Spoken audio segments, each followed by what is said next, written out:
हमारे संगीत के कलाकार भाइयों का बहुत बहुत धन्यवाद है और आभार है उनका जो यहाँ इस धार्मिक आयोजन में अपना सहयोग प्रदान कर रहे हैं। इस मंच से मैं उनका बार बार धन्यवाद देता हूँ।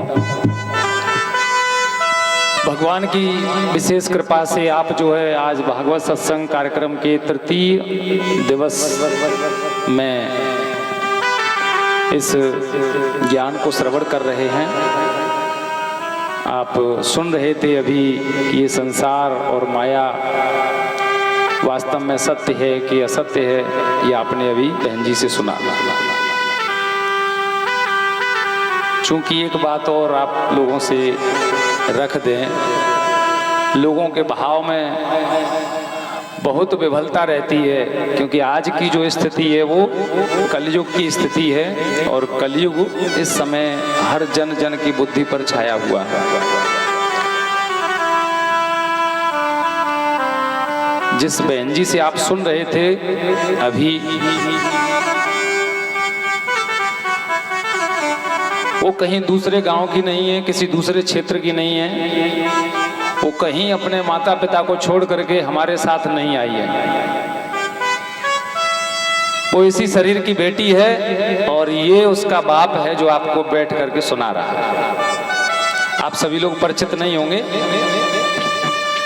हाँ, क्या है, लोगों में कुछ अलग भाव रहते हैं आजकल के, इसलिए हम थोड़ा सा परिचय दे रहे थे। बाकी तो और कोई लेना देना नहीं है कि कौन कहाँ से आकर के ये बाबाओं के साथ में एक जवान लड़की घूम रही है, घर रहती बढ़िया अपना इज्जत से। ऐसे भी लोग हैं धरती पर, इसलिए आपको हमने अवगत कराया कि ये किसी दूसरे के साथ कहीं नहीं घूम रही है। ये जितने भी हैं सब इनके भाई हैं इसके, और हम भी इसके धर्म के भाई हैं, शरीर के बाप हैं। प्रेम से बोले श्री सद्गुरुदेव महाराज की परम पिता परमेश्वर की जय हो। आनंद कंद लीलाधारी प्रभु सदानंद भगवान की जय हो। संसार, माया, सत्संग, भक्ति, ज्ञान, वैराग्य, आप 3 दिन से ये सब सुन रहे हैं। भगवान की कृपा है जिन पर, जिनको समझ में कुछ आ गया हो। हमने पहले ही दिन आपको सत्संग की महत्ता बताते हुए बताया था कि ये सारा सृष्टि संसार 5 अस्तित्वों में विभाजित है। सबसे नीचे है ये संसार जो हमको दिखाई दे रहा है, इससे ऊपर है शरीर जो हम लोग देख रहे हैं। इन शरीरों से भी ऊपर है इन शरीरों में रहने वाला जीव, जिसके रहते शरीरों का जीवन है। और जीव के ऊपर है इस जीव के लिए आने वाली श्वास में जो शक्ति है, उस शक्ति के कारण हम लोगों का इस शरीर में निवास है जीव का। और उस शक्ति को, उस श्वास को भेजने वाला 5वां है सबसे श्रेष्ठ, सबसे ऊपर भगवान। ये 5 अस्तित्व हैं अपने, जिनमें ये सब खेल हो रहा है। सत्संग इसलिए हो रहा है कि हमको इन 5 में से ये जानना है कि आखिर हम कौन हैं, इसलिए ये कार्यक्रम रखा गया है। प्रेम से बोले श्री सद्गुरुदेव जी महाराज की।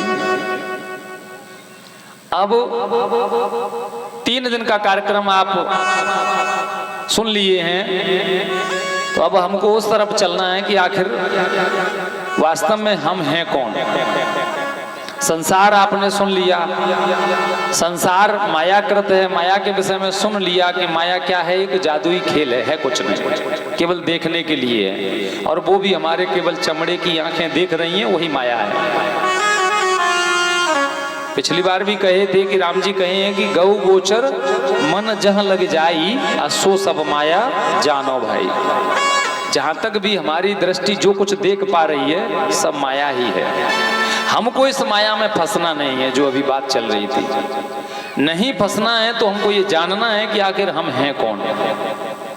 क्या माया के द्वारा हम लोगों को ये सब मिला है या किसी और ने हमको दिया है? वास्तव में जब जानने चलेंगे तो जानने में आएगा कि संसार का सबसे बड़ा सबसे सर्वश्रेष्ठ और सबसे सर्वोच्च यदि कोई जानकार है तो केवल वो है जिसने संसार को बनाया है। उसके अलावा दूसरा कोई संसार में कोई ज्ञानी है ही नहीं। उसी का कुछ ज्ञान पा करके ये संसार में लोग अपना घूम टहल करके लोगों को सुनाते रहते हैं। सच्चा ज्ञानी केवल वही है, भगवान। लेकिन क्या वास्तव में भगवान का ज्ञान सदा सर्वदा धरती पर सबको मिलता रहेगा? क्या ये जानकारी जो आपके बीच में आज सुनाई जा रही है कि ये 5 चीज अलग अलग हैं, ये पांचों जो है आपको सुनने को हरदम मिल जाएगी? तो वास्तव में ये बड़ा रहस्य भगवान का कि इन पांचों की जानकारी धरती पर हरदम किसी के पास नहीं होती। यहाँ खिचड़ी पका दी जाती है, कुछ समय बाद ये ज्ञान जब लुप्त हो जाएगा, अभी आपको सुनने मिल रहा है, कुछ समय बाद, कुछ वर्ष बाद ये ज्ञान लुप्त हो जाएगा, वही चलेगा जो चलता आ रहा है। अभी आपको तो केवल ये पहली बार सुनने में आया है कि संसार, शरीर, जीव, आत्मा और परमात्मा पांचों अलग अलग हैं। ये आपको पहली बार सुनने के लिए मिला है। इससे पहले कोई सुनाने वाला आपको नहीं मिला होगा। कारण क्या है? हम ही सुना रहे हैं आपको। हम ही कोई स्पेशल उतरे हैं क्या? आसमान से फोड़ करके हम ही अकेले स्पेशल उतरे हैं जो आपको ये सुना रहे हैं? आपने तो बड़े बड़े प्रवक्ताओं को सुना है, कभी तो किसी ने नहीं कहा कि जीव और आत्मा और परमात्मा तीनों अलग है। वो तो सब कहते हैं कि एक ही बात है, वही जीव है, वही आत्मा है, वही परमात्मा है। यही सुना है सबने, हमने भी सुना था। लेकिन वास्तव में ऐसा नहीं है। ये सारे सदग्रंथों में हमारे में वर्णित है। हम लोग ग्रंथ शास्त्रों के अनुसार ही आप लोगों को सुना रहे हैं, अपना मन माना इसमें एक भी शब्द नहीं है। सबसे बड़ी बात यह है कि सुनाने वाले तो सुनाते हैं, लेकिन जो सुनाया जा रहा है उसको दिखाएगा कौन? बस वही सच्चा ज्ञानी है, वही परमेश्वर का अवतार है।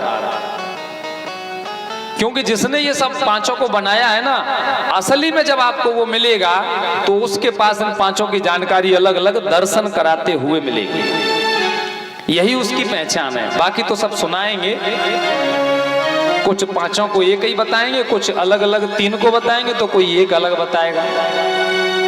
भ्रम रहता है सारे संसार में जब तक भगवान का अवतार नहीं होता।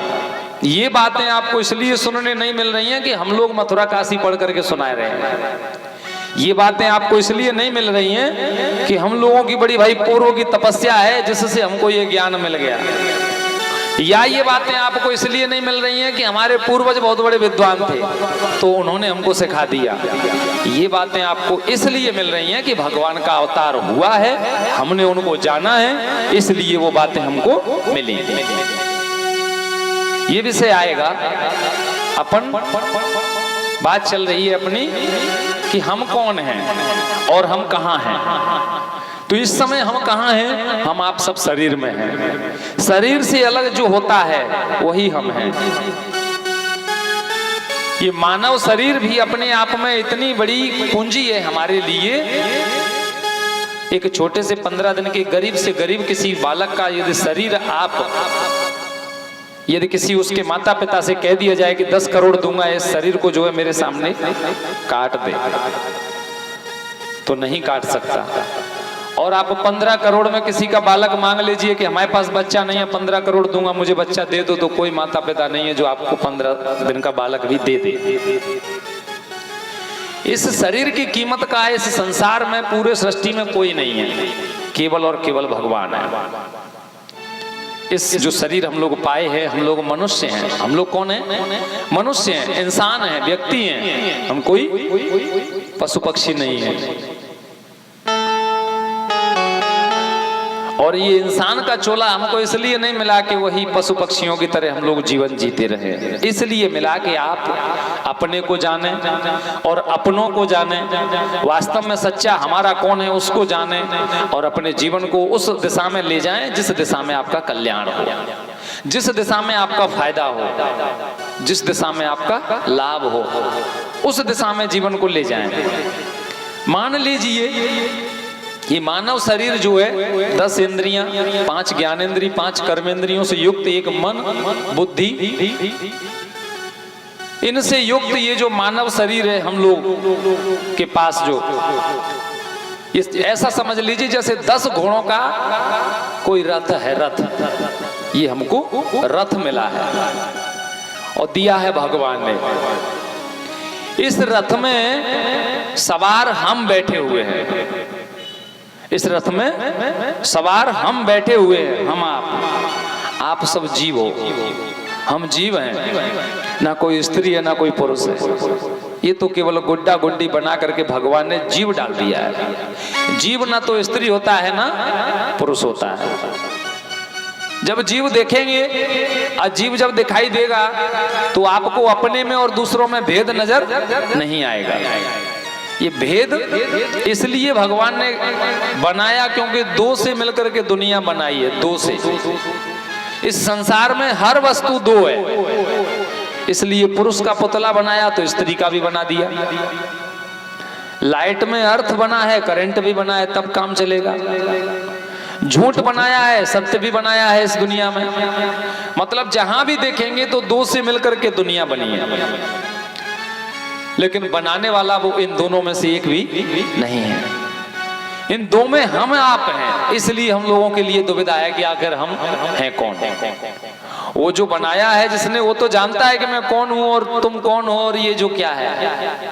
मान ली जड़ और चेतन क्या है, ये वही जानता है जिसने इसको बनाया है। हम तो जानते ही नहीं, क्योंकि हम तो जड़ और चेतन दोनों मिक्सचर हो गए, तो मिक्सचर हो गए तो भूल गए। जड़ चेतन ग्रंथि पड़ गई और यद्यपि मृषा छूटत कठिनाई। बाबा तुलसी लिखे हैं कि इस जड़ और चेतन की ऐसी गांठ पड़ गई है कि इसका छूटना बड़ा मुश्किल हो रहा है। हम जीव चेतन है और शरीर हमारा जड़ है। जड़ और चेतन दोनों ऐसे मिक्सचर हो गए हैं कि आपको लग रहा है कि मैं यही हूं जो है। शीशे में जब मुंह देखते हैं तो अपना मुंह थोड़ा ही दिखाई देता है, वो ये शरीर दिखाई देता है। गाड़ी दिखाई देती है, हम समझते हैं कि हम गाड़ी ही है। ये जो दिखाई दे रहा है हम यही है, ये नहीं है। ये भगवान ने हमको गाड़ी दिया है, साधन दिया है, और इतना सुपीरियर साधन दिया है, इतना श्रेष्ठ साधन दिया है कि इस साधन से आप अपने मंजिल को पा सकते हैं। आपकी मंजिल क्या है हम तो भूल गए। तो साधन धाम मोक्ष कर द्वारा, ये भगवान ने आपकी मंजिल तय कर दी है, लिख दिया है कि यहां जाना है तुझे इससे। लेकिन वही बात है कि चले थे यहां से किसी और उद्देश्य से और बीच में भटक गए हम किसी और उद्देश्य में। आए थे हरि भजन को, उबटन लगे कपास। ये मानव जीवन, मानव शरीर हमको इसलिए मिला है कि हम अपने जीवन की परीक्षा को पास कर लें। हमारा जो जीवन की जो परीक्षा है, जैसे एक साल में 365 दिन होते हैं। कितने? एक साल में कितने दिन होते हैं? 365, 12 महीने होते हैं। और एक साल में जब 12 महीने की पढ़ाई करने के बाद अंत में आपको 3 घंटे पेपर देने के लिए मिलता है। 3 घंटे, 3 घंटे आपको पेपर देना है, 3 ही घंटे में लिखना है आप एक साल में जो पढ़े हो। 365 दिन की पढ़ाई क्या पढ़ा है आपने, वो 3 घंटे में ही आपको लिखना है। अगर 3 घंटे से 10 मिनट ऊपर जाएंगे तो कॉपी छीन ली जाएगी, और आप नहीं लिख पाए तो नहीं लिख पाए, गया। जो परीक्षा का समय होता है ना, उस समय एकदम सतर्क रहना चाहिए।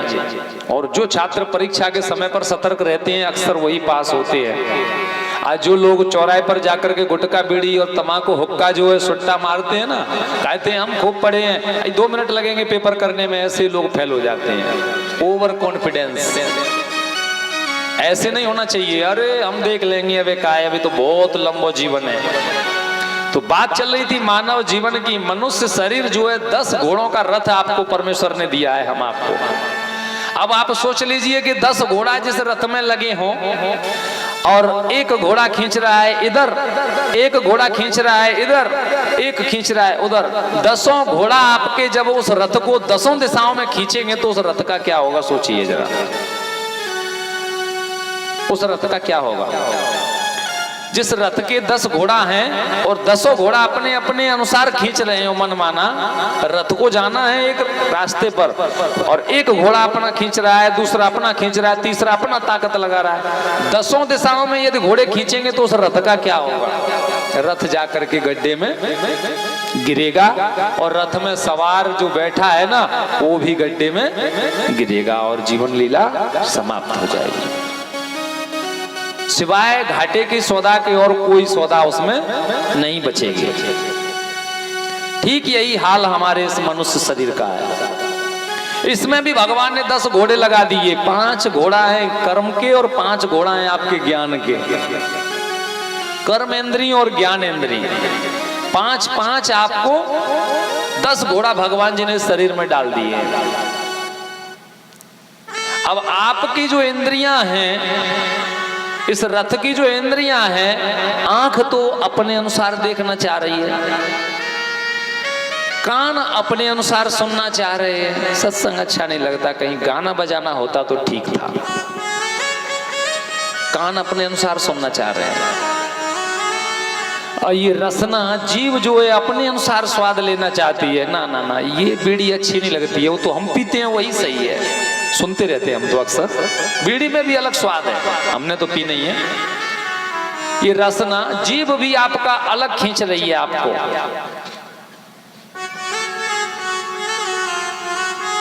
ये नासिका है जो इसको जो है कुछ अलग सुगंध लेना है, इसको कुछ और अच्छा लगता है। अगरबत्ती की खुशबू अच्छी नहीं लगती, इसको गांजे की खुशबू अच्छी लगती है।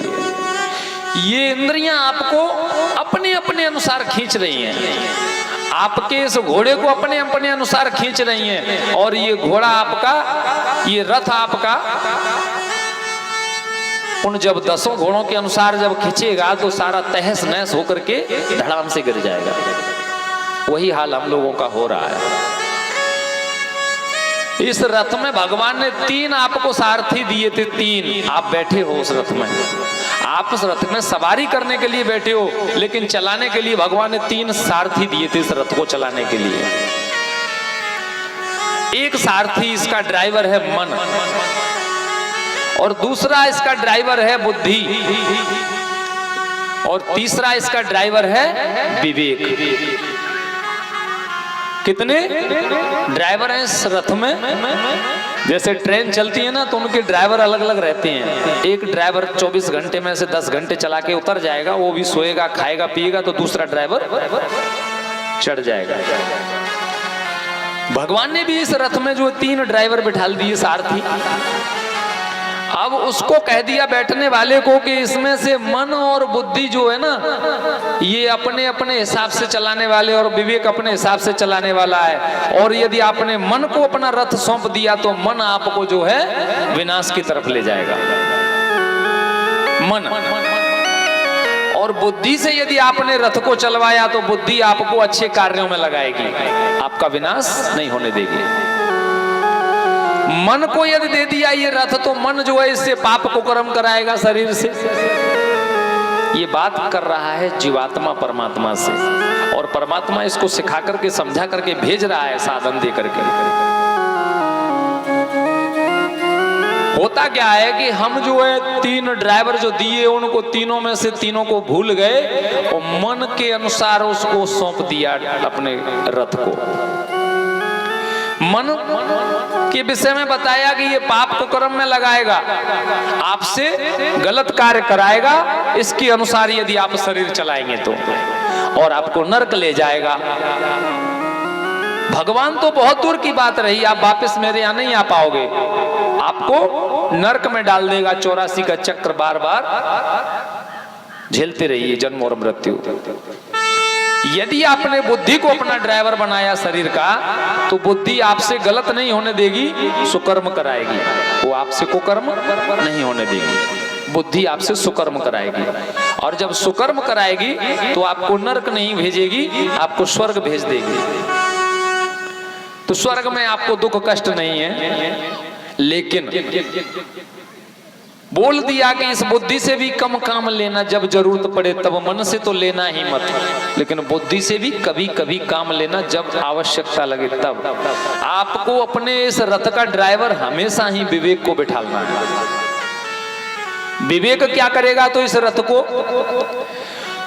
को विवेक, जब विवेक को आप देंगे तो विवेक इस रथ को ले जा करके और मेरे यहां ला करके खड़ा कर देगा वापस, क्योंकि वो जानता है मन और बुद्धि मेरे यहाँ नहीं लाएंगे इस रथ को, लेकिन विवेक इस रथ को वापस मेरे यहाँ ला करके खड़ा कर देगा और तू सेफ सुरक्षित उस रथ में बैठ करके मेरे यहाँ वापस आ जाएगा। ये दुनिया घूम ले जा, तेरे को साधन दे दिया है, ये दुनिया घूम ले। जीव को भगवान ने मानव शरीर दे दिया, मानव शरीर। अब मानव शरीर पाकर के हम लोगों ने आकर के और जो कुछ भी जाना समझा, जो नक्शा मैप जो दिया था भगवान ने, उसको हम भूल गए। कहां किस रास्ते से चलना चलाना है भूल गए। सौंप दिया हमने मन माने ड्राइवर को, तो मन माने से आप पाप को कर्म में लगे होंगे।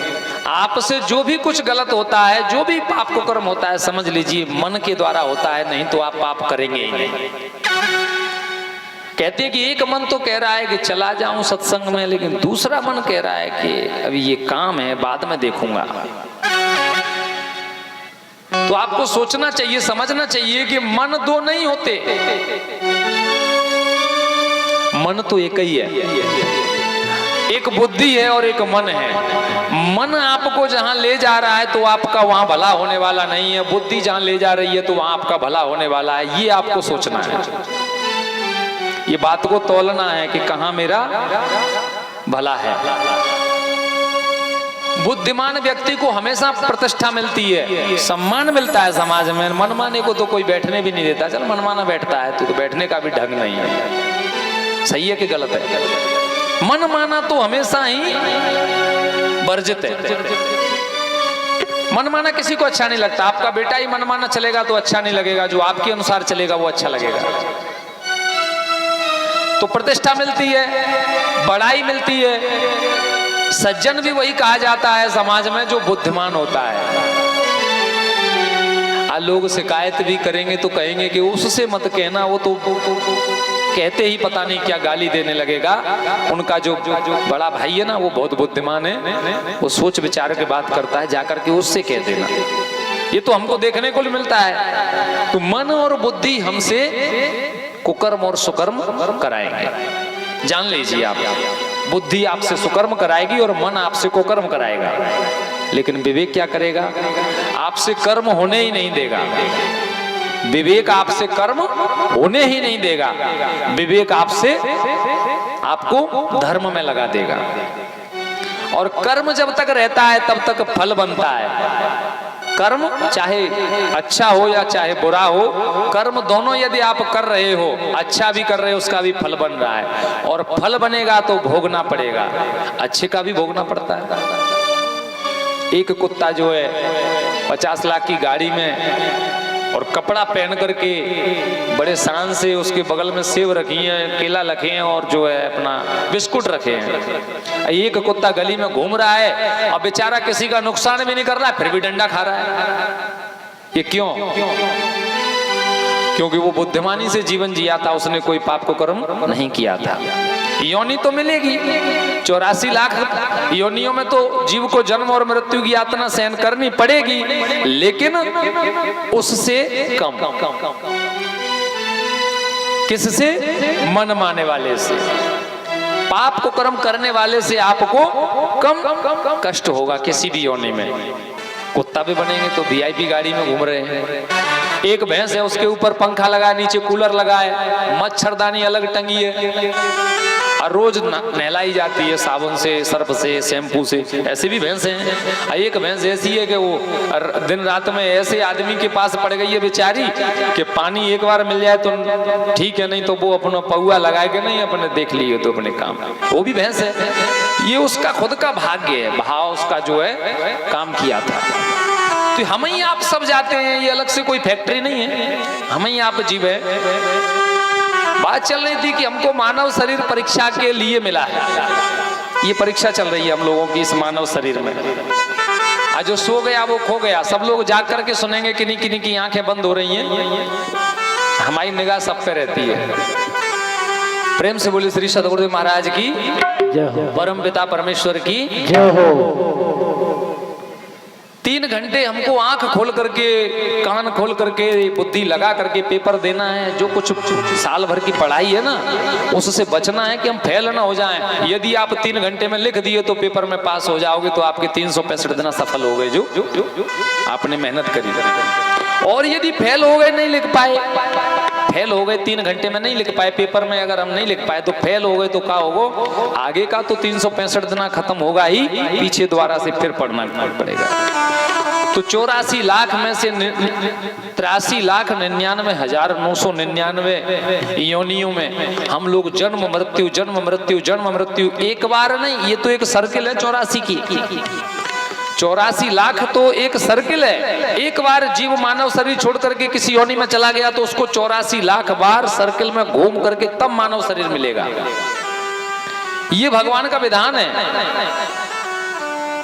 कबहू की करी करुणा नर देही, देत ईश बिनु है तो सनेही। कबहू की करी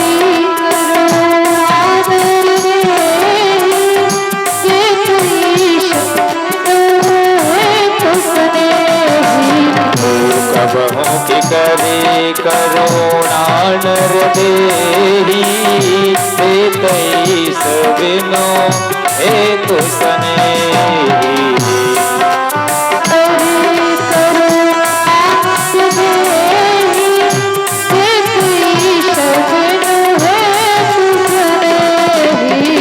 बड़े भाग्य मानुष तन पावा, बड़े भाग्य मानुष तन पावा, सुर दुर्लभ सब ग्रंथ निभावा। बड़े भाग्य मानुष तन पावा, सुर दुर्लभ सब ग्रंथ निभावा। साधन धाम मोक्ष कर द्वारा, पाए न जेहि पर लोक सवारा। साधन धाम मोक्ष कर द्वारा, पाए न जेहि पर लोक सवारा।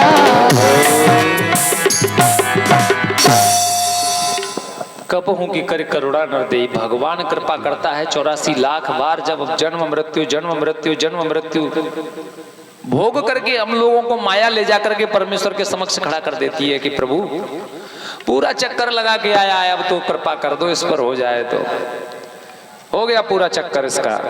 तब कबहू की कर करुणा नर देहि, भगवान कृपा करके करुणा करके हम जीव पर दया करके और पूछता है क्यों मानव शरीर चाहिए, भगवत कृपा आपकी हो जाए जैसी। ठीक है, प्रभु दया करके दे देते हैं। अगर नहीं दे तो अपना कोई बस नहीं है।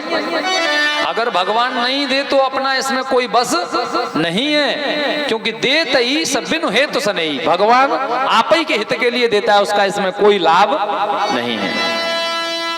उसकी फैक्ट्री बंद होने वाली नहीं है। आप भक्ति ना करेंगे तो भगवान कोई नहीं कहेगा, ऐसा नहीं है। बाप तो बाप होता है, चाहे बेटा माने चाहे न माने। तो भगवान कृपा करके दे देता है, बोल देता है कि ये साधन आपके इस फसान से बचने के लिए दे रहा हूं। साधन धाम मोक्ष कर द्वारा, आप उस मोक्ष को पा जाएंगे इस साधन से, इसलिए दे रहा हूं, भूल मत जाना। तब आपको हमको ये मनुष्य शरीर मिलता है, लेकिन देखता है कि दिया तो था कल्याण के लिए, लेकिन लगा किसमें दिया। तो देखता है कि लगा दिया अपने भोग विनाश की सामग्रियों इकट्ठा करने में लगा हुआ है, जीवन इसने अपना इसी में गुजार दिया सारा।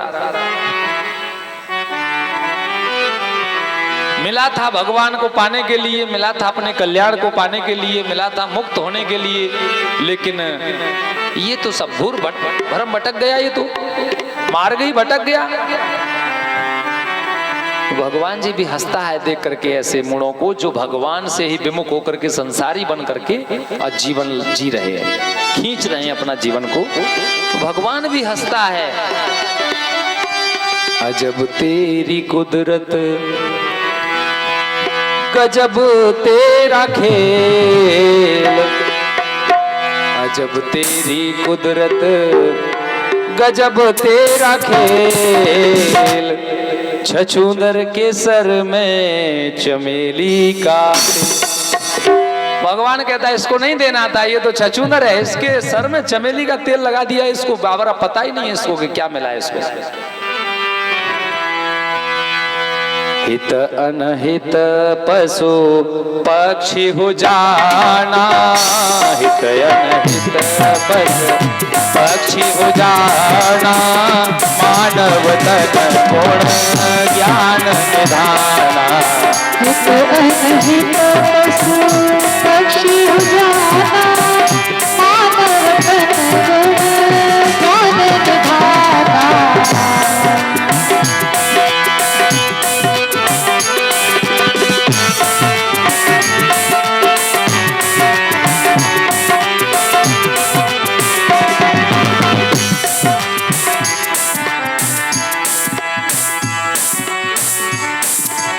श्री सदगुरुदेव जी महाराज की जय हो। भैया समय देख लो, ने हमें लग रही छटपटाहट है रही। समय देखियो कितना है, बजने वाले हैं तो भजने वाले हैं, इसलिए पूरा कर दें। प्रेम से बोले श्री सदगुरुदेव महाराज की जय हो। तो भैया ये विषय तो कल के लिए जाएगा, लेकिन जितना हो सकेगा हम अपनी गाड़ी को खींचेंगे।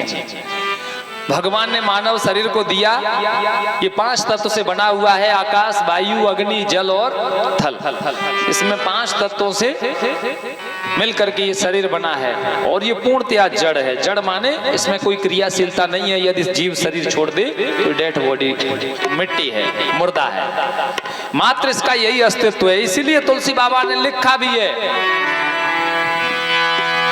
तुलसी बाबा ने इसलिए इस शरीर के विषय में लिखा भी है कि पंच रचित अति अधम शरीरा और क्षिति जल पावक गगन समीरा। ये तो अधम है, नीच है, ये शरीर अधम है, नीच है, ये 5 तत्व से बना हुआ है। लेकिन भगवान जी तो कहे कि बड़े भाग्य मानुष तन पावा। ये अधम नीच शरीर अगर हमको मिला है तो इसमें भाग्य क्या हुआ? तो जिस कारण ये शरीर मिला, हमने यदि उस कारण में ये नहीं लगाया तो ये अधम है। जिसके लिए शरीर मिला, उस शरीर को उस उद्देश्य में नहीं लगाया तो ये अधम ही है, नीच ही है, इसका कोई अस्तित्व नहीं रहेगा। और यदि लगा दिया तो साधन धाम मोक्ष कर द्वारा, वहां यदि आपने लगा दिया तो बड़े भाग्य मानुष तन पावा। नहीं लिखे कि बड़े भाग्य ऊंट तन पावा, ऐसा नहीं लिखे हैं, मानुष तन पावा। मनुष्य शरीर मिला इसलिए आपके बहुत बड़े भाग्य हैं। अब ऊंट बन जाते तो क्या भाग्य था बता दीजिए। और हम लोग उसी की तरफ जा रहे हैं, अपना मुख रुख उसी की तरफ किए हुए कि नहीं इसमें जो है आनंद है वो भगवान के यहाँ आनंद नहीं है। हमको यही अच्छा लगता है, हमको यही अच्छा लगता है। इसको पाने के बाद हमको संसारी लोग, संसार की बातें अच्छी लगने लगी हैं। आज जिसने दिया था वो देख रहा है कि ये दिशा और दशा दोनों बदल दिया। रथ जाना था परमेश्वर की तरफ और रथ कहाँ जा रहा है तो गड्ढे में। अब बेकाबू है, बैठने वाला को होश ही नहीं है, बेहोश है। घोड़ा कहाँ खींच रहे हैं रथ को कोई पता ही नहीं है उसको, बैठने वाला बेहोश है। जो मर्जी आए जिधर ले चल उधर ही चल रहा है। मतलब जो दिल में आता है उधर ही चल देते हैं हम लोग। कोई विचार नहीं है कि ये रथ किधर ले जाना था, मंजिल कहाँ है और जा कहाँ रहा है। ये हमारी जो 84 लाख योनियां हैं, ये 4 प्रकार की हैं भैया। अकेले आप जीव जंतु नहीं देखेंगे, ये पेड़ भी इसी योनि में आता है। 84 लाख में ये पेड़ भी आता है। 4 प्रकार की 84 लाख हैं। 84 लाख में 4 प्रकार है, भगवान जी ने बताया है। आकर 4 लख 84 योनि भ्रमित यह जीव अविनाशी। बजाने का समय नहीं रहा है अब तो। 4 प्रकार की 84 लाख योनियां हैं, इन्हीं में ये जीव भ्रमित होता रहता है, भ्रमण करता रहता है, आता जाता आता जाता। बात चल रही है, यदि आपको एक सजा इसकी जो मिलने वाली सजा है, इस मानव शरीर से हम लोग भगवत प्राप्ति नहीं किए, इसका उद्देश्य पूरा नहीं कर पाए, आप लोग भगवान के भक्त नहीं बन पाए जीवन में, तो समझ लीजिए, ऐसे समझ लीजिए जैसे शौचालय की टंकी में आपको पैर ऊपर करके बांध करके और उसमें इतना डुबा करके लटकाया जाए। समझ रहे ना? मल अवेस्टा के टैंक में यदि आपको लटका दिया जाए और पैर ऊपर बांध दिए जाए, आधा उसमें डाल दिया जाए, आपकी क्या दुर्गति होगी? सोच लीजिए, थोड़ा सा सोचिए, थोड़ा सा उस समय कैसा लगेगा। और आप बेबस होंगे, कुछ कर भी नहीं सकते, केवल झेलना है। और मरना है नहीं, मरना भी नहीं है, ऐसा भी नहीं कि मैं मर जाऊं तुरंत तो मैं कम से कम छुटकारा एक शरीर से मिले, मरना भी नहीं देता है वो। जीने की तो बात क्या, वो मरने भी नहीं देता। ऐसी सजा को हम 84 लाख बार झेल करके आए, लेकिन भूल गए। यही उल्टे सर के बल लटके हुए, माता के गर्भ में जब बालक होता है तो पैर ऊपर रहते हैं और सर नीचे रहता है, और कहाँ वहाँ आपके लिए कमरा बना है जिसमें मखमली गद्दे पड़े होंगे, बेटा के लिए चड्डी बनियान भी पहने होगा, और टिप्पन लेकर के मैया भेज देती है कि ले बेटा पा लेना। कहीं है कुछ वहाँ? वही मलमूत्र की फैक्ट्री है, वही गर्भ में पेट में क्या है, वही मलमूत्र की फैक्ट्री है जिसमें आप उल्टे लटके हो। 6 महीने लटकी है, 6 मिनट में जीवन लटका दिया जाए तो 6 मिनट में आपके प्राण निकल जाएंगे। 6 महीने लटक करके आए, आप चाहते तो निकल भी नहीं सकते हो 6 महीने से पहले, चाह करके भी नहीं निकल सकते। और तब याद आती है नानी, हे प्रभु, हे करुणानिधान, हे मेरे मालिक, इस गर्भ में जो कष्ट है, मुझे बार बार अब इसमें आने के लिए मैं कभी भी ऐसा कोई काम नहीं करूंगा जो मुझे ऐसे लटकना पड़े, कभी नहीं ऐसा कोई कार्य करूंगा जिससे मुझे इसमें बार बार आना पड़े। और उस समय तो आपको पता ही नहीं था कि मैं जिसके पेट में हूं वो मेरी मैया का नाम का है, न मैया पतो को मेरे बेटा को है कि बेटी को नाम का है। और वो कौन है, ये सब कौन, तुम कौन, मैं, ये सब तो बाहर आने के बाद है ना, ये तो सब बाहर आने के बाद की बात है, अंदर कोई किसी का नहीं है। वहां तुम्हारा केवल वही है जिसने आपको भेजा है। तो ये मानव शरीर इसलिए दिया है कि आप इस बार बार के उल्टे लटकने से, सोचिए कोई कमरा बना दिया जाए, उसमें एक खिड़की दरवाजा कुछ भी नहीं लगाया जाए, केवल जुड़ाई करके गुम्मा लगा करके वो छत डाल दी जाए, आपको उसमें डाल दिया जाए, क्या दुर्गति हो जाएगी उसी में। कोई सुनने वाला नहीं, कोई भी क्षेत्र नहीं, प्लास्टर कर दिया चारों तरफ से, बंद कमरा, और छत डाल दिया जाएगा ऊपर से लेंटर, आप उसमें बंद कर दिए जाएंगे तो क्या गति होगी? सोचिए, एक बार आंख बंद करके अपना सोचना कभी इस बात को फुर्सत में।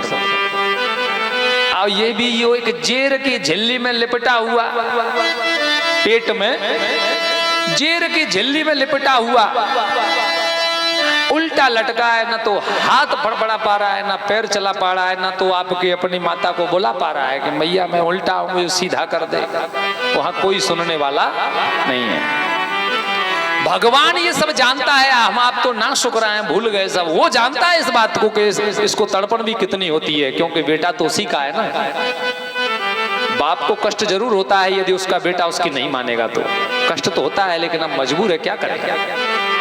अब मनाएगा, काफी मनाएगा, संतों से मिलाएगा, सत्संग देगा, सब कुछ करेगा, ये बातें सुनवाएगा, लेकिन फिर भी नहीं मानेगा तो बाप भी सोच लेता है जा बेटा अपना किया भोगेगा, मेरा क्या लेगा। हर बाप सोच लेता है। तो सारे अपने माता पिता के लाभ से वंचित रह जाता है। वो बेटा कभी जीवन में सुख नहीं पाता जो माता पिता को कष्ट देता है।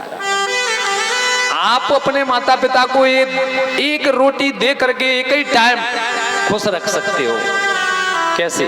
एक ही रोटी देना मात्र, उसी में मस्त रहेगा, वो आपसे लड़ेगा झगड़े ना, आशीर्वाद और देगा। एक ही रोटी एक बार में देना है, लेकिन उसकी हर बात को स्वीकार करने के लिए उसके पास खड़ा रहना है कि पानी चाहिए, ये चाहिए, वो चाहिए। आप जा रहे हो घर से बाहर, पिताजी मैं जा रहा हूं, उस काम से जा रहा हूं, ठीक है, आप उसको पल पल पर याद करके पूछते चले जाइए, आप इतना प्रसन्न रहेगा, इतना प्रसन्न रहेगा कि वो सोचेगा, उसको रोटी याद नहीं आएगी कि मैं भूखा हूं, मेरा बेटा नहीं देता है। उसको इतनी प्रसन्नता होगी उस पिता को, उस माता को, कि धन्य है प्रभु जो ऐसी संतान दी कि मुझे एक एक मिनट के लिए पूछ करके कार्य करता है। सच बताना ये बात सही है कि गलत है? भूखा रह लेगा माता पिता, लेकिन अपने बेटा के तरफ यही, केवल हर माता पिता यही कामना करता है कि बेटा कम से कम मुझे पूछ करके चले, और यही नहीं करता बेटा नाकारा जो है। वही ठीक भगवान के लिए हम जीवात्मा, भाई शरीर तो इन माता पिताओं के बेटा हैं, हम आप शरीर तो माता पिताओं के बेटा है, लेकिन जीवात्मा तो उस परमात्मा का बेटा है। और जीवात्मा को परमात्मा इसलिए इस गर्भ से निकालता है ताकि तुझे याद रहे कि मैं इतना कष्ट पाया हूं, मुझे यहां किसी भी विषय वस्तु में फंसना नहीं है। साधु संत महात्मा जो ये सब चक्रव्यूह से निकल जाते हैं, वो कितना मस्त जीवन जीते हैं। हम ही आप लोग उनके यहाँ पास दौड़ दौड़ करके जाते हैं कि महात्मा जी कुछ सुना दे, महात्मा जी कुछ बता दे, महात्मा जी प्रणाम, महात्मा जी ऐसा है वैसा है, दंडवत है। और वो इतना मस्त है कि क्योंकि चाह गई चिंता गई और मनवा बेपरवाह, मनवा बेपरवाह, जिन्हें कछु नहीं चाहिए सो साहन के साथ। ये जीवन हम लोग अपना जीते जी बना लेंगे तो आपको अपने कल्याण से कोई रोक नहीं सकता। लेकिन जैसे उपदेशक जी आपको जैसे खुद है वैसे ही आपको उपदेश मिल रहे हैं, तो गृहस्थ जीवन सबसे बड़ा है भैया। इससे बड़ा कोई गृहस्थ आश्रम से बड़ा कोई आश्रम नहीं है। ये आप लोगों को सुनने मिलता होगा, लेकिन ये एकदम झूठ है, प्योर झूठ है। ये गृहस्थ आश्रम बड़ा आश्रम नहीं है, गृहस्थ तो आश्रम ही नहीं है। यहाँ तो जीव जहां से आया है वहां से आकर के गिर गया है बस। गृहस्थी को अर्थ ही ये है भैया कि जो आपकी हस्ती थी, तो हस्ती क्या थी? आप शुद्ध बुद्ध जीवात्मा थे और परमात्मा के बेटा थे। आप अपने को भूल करके और गिर गए वो अब संसार और शरीर में। आपकी जो हस्ती थी वो गिर गई, इसी का नाम है गृहस्थी। लेकिन चापलूसों ने क्या किया कि गृहस्थ आश्रम से बड़ा कोई आश्रम नहीं है। अरे भैया संत महात्मा इसकी बड़ाई कर रहे हैं आजकल, हम तो देखते हैं साधु जी लोग, लेकिन कौन से वाले जिनके पास ये भी सीढ़ी का ज्ञान नहीं है कि भगवान क्या होता है, ज्ञान वैराग्य क्या होता है। वो लोग आपको मिलते हैं तो कहते हैं भैया गृहस्थ आश्रम बड़ा है, गृहस्थ के लिए 5 नाम बहुत है, इसी से कल्याण है। तो ये सोचने वाली बात है। आप लोगों ने कभी पूछा कि बाबा जी तुम गृहस्थी छोड़ के बड़े आश्रम में छोड़ के छोटे में कहते आए गए? आप बाबा जी क्यों हो गए? बड़े में रहते 5 नाम आप लेकर के कल्याण करा लेते, हमको सलाह दे रहे हो। आपने पीले कपड़ा क्यों पहन लिए भैया? तुमको कहेंगे कि 5 नाम ले लो बहुत है, लेकिन ऐसा है नहीं। ये मानव तन आपको आपकी मंजिल तक पहुंचाने के लिए साधन मात्र है। आप इसको याद रखिए, बार बार हमारा यही कहना इसलिए है कि आप भूल चुके हैं। जो चीज भूल जाते हैं उसी को बार बार याद दिलाने में ही फायदा है। आप शरीर नहीं हो, शरीर आपको मिला हुआ है। हम आप शरीर नहीं है, शरीर हमको मिला है, हम कोई और है। जिस समय हम लोग गर्भ में थे उस समय माता पिता ने कोई नाम रखा अपना? किसी भी बेटा बेटी का नाम गर्भ में होने पर माता पिता नहीं रखते। गर्भ से बाहर आने के 10, 15, 20 दिन या 2-4 दिन बाद नाम रखते हैं। मान लीजिए बेटा हुआ है तो लल्ला कहेंगे, तब तक लल्ला है लल्ला। अब बेटी हैगी तो कोई लाली कहेगो, हाँ मी लाली, ये लाली लू लू लू, ऐसे करते हैं। नाम नहीं है उसका भी, लेकिन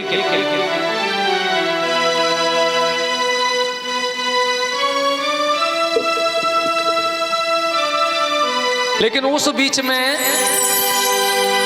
पैदा होने के और आपके नामकरण होने के बीच में आप कौन थे? थोड़ा सा सोचिए। आपका नाम नहीं था, पैदा हो चुके हैं। संसार में आ चुके, नाम नहीं रखा गया बेटा बेटी का, और वो है। और नाम जब रखा गया, उसके पहले वो जो था, वो आप कौन थे? थोड़ा सा आप कोई बता सकता है? बीच में कौन थे आप? सब भूल गए, किसी को नहीं पता। ये विषय भगवान की कृपा से कल यहीं से फिर शुरू करेंगे। और आज जो है समय होने जा रहा है, आरती करवा दें। आरती का अर्थ होता है कि अपने जो आर्त माने दुखी, अपने दुख को खड़े होकर के हम शाम सुबह भगवान के यहाँ आरती माने होता है कि अपने दुख को भगवान से व्यक्त करते रहे। उसी का नाम आरती है, उसी का नाम आरती है। और आरती में सब लोग शामिल होकर के भैया अपना दुख भगवान को सुना करके और तभी घर जाया करें। प्रेम से बोले श्री सद्गुरुदेव जी महाराज की जय, परम पिता परमेश्वर की जय हो। आनंद कंद लीलाधारी प्रभु श्री सदानंद मनमोहन भगवान की जय।